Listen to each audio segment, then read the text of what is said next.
네, 지수 상황을 보니까요. 유가증권 시장 탄력이 좀 둔화됐고 코스닥 시장에 좀 많이 밀립니다. 오늘 반등하면서 출발이 나오긴 했는데요. 크게 좀 떨어지면서 지금 1.26%가량 급락이 나타나고 있습니다. 522선까지 밀려난 모습, 테마주들의 위축이 좀 많이 나타나고 있는데요. 그동안 많이 올랐었던 전자결제 관련된 종목군들도 지금 10% 이상의 급락세가 나타나고 있습니다. 게시판에서 이와 관련된 이야기들 많이 올려주고 계시네요. 그리고 이슈통 주제 벌써 올려주고 계시는데요. 이렇게 전자결제 관련된 종목군들, 증권주에 대한 이야기가 벌써부터 나오고 있습니다. 이렇게 이슈통 주제 지금 받고 있습니다. 아자자 게시판에 오셔서요. 머릿말에 이슈통이라고 달아주시고요. 그리고 오늘 시장에 대해서 궁금하신 그 주제를 올려주시면 2시 구간의 허연의 이슈통 시간에 이 이야기에 대해서 자세히 좀 이 주제에 대해서 이야기를 해볼 테니까요. 많은 참여 부탁을 드리겠습니다. 그리고 채택되신 분에 한해서는 또 선물을 보내드린다는 점도 염두에 두시면 좋을 것 같네요. 자, 시장 상황 보이겠습니다. 지수는 1936선입니다. 유가증권 시장 관망세가 또 짙은 모습이 수급 주체상으로는 펼쳐지고 있는데요. 여기서의 전략 지금부터 알아보겠습니다. 증권사 연구원들의 한 줄 전략 화면을 통해서 확인해 보겠습니다.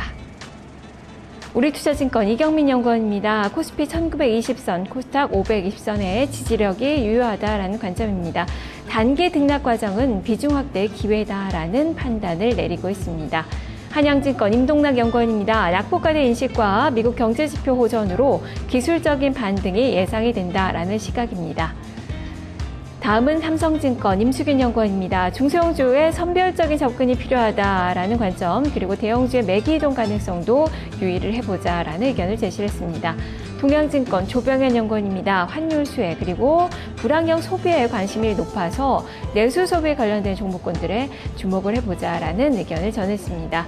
자, 이렇게 4개 증권사의 의견을 들어봤는데요. 대체적으로 오늘은 전략에 대해서 많이 고민하는 그 분위기가 나타나고 있고 시장에 대해서는 위쪽을 바라보기보다는 밑에서의 지지선을 더 많이 찾고 있는 그 분위기입니다.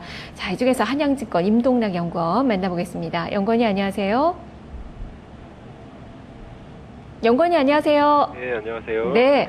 자, 오늘 시장을 본다면 반등세가 나오고 있는데, 하지만 그 폭이 생각보다는 또 크지가 않습니다. 아무래도 기술적인 반등 이상을 좀 보기에는 좀 어려울까요? 어떻습니까? 네, 일단은 뚜렷한 상승 모멘텀이 부각이 되지는 못하고 있는 상태이기 때문에 아직까지는 좀 연속적인 어떤 반등보다는 어떤 낙폭과대 인식에 따른 기술적 반등에 좀 초점을 맞출 필요가 있어 보입니다. 그동안 이제 시장을 짓눌렀던 글로벌 경기 둔화 우려, 그리고 이제 유럽의 불확실성, 마지막으로 기업 실적 부진에 대한 경계감은 앞서 이제 그 어떤 가격 조정을 통해서 지수의 일정 부분 반영이 되어졌다고 보여지는데요.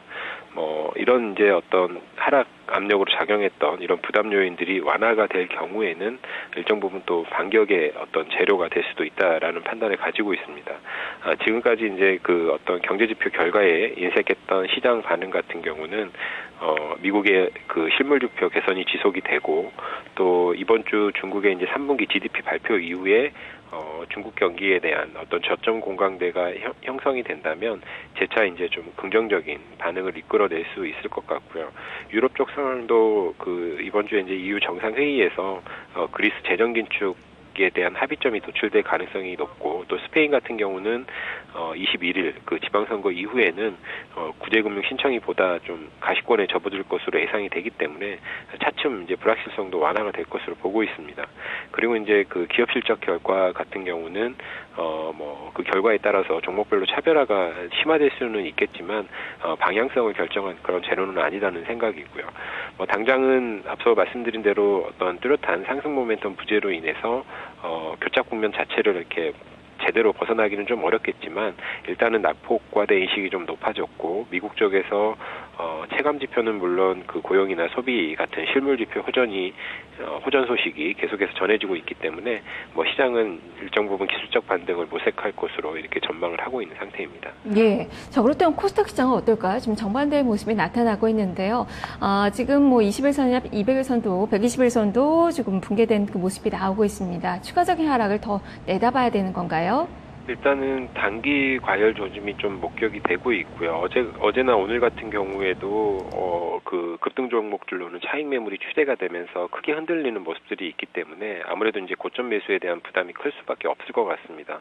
지금 상황에서는 어떤 제대로 된 모멘텀이나 그 펀더멘털에 의해서 시장이 움직인다기보다는 어떤 이제 심리적인 측면에서 급등락을 이어갈 가능성이 있기 때문에 대응 자체는 좀 보수적으로 할 필요가 있지 않나 이렇게 판단을 하고 있습니다. 예, 그렇다면 오늘의 전략 어떻게 주시겠습니까? 종목 대응에 있어서는 지수가 아직까지는 좀 교착 국면 자체를 벗어나기 어렵다는 관점이라면 개별 종목의 모멘텀 플레이는 유효할 것 같습니다. 그렇지만 앞서 말씀드린 대로 어떤 급등 종목들로는 좀 그 리스크가 좀 커지는 그런 국면이기 때문에 아무래도 이제 수급 측면에서 본다면 그래도 매수 기조를 꾸준히 유지하고 있는 그 연기금의 선호 종목의 쪽으로 이렇게 접근하시는 것이 안정적일 것 같다라는 생각이고요. 연기금 같은 경우는 이제 코스피 같은 경우는 좀 중형주 쪽으로 그 매수를 유지를 하고 있는 편이고, 코스닥 같은 경우도 상대적으로 좀 우량주 쪽으로 이렇게 매수 기조를 유지를 하고 있는 상태입니다. 업종을 본다면 코스피 쪽에서는 음식료나 제약 업종을 좀 선호하고 있는 것 같고요. 코스닥 쪽에서는 IT 부품을 선호하고 있기 때문에 이런 점을 좀 감안을 하고 접근을 하시면 될 것 같고요.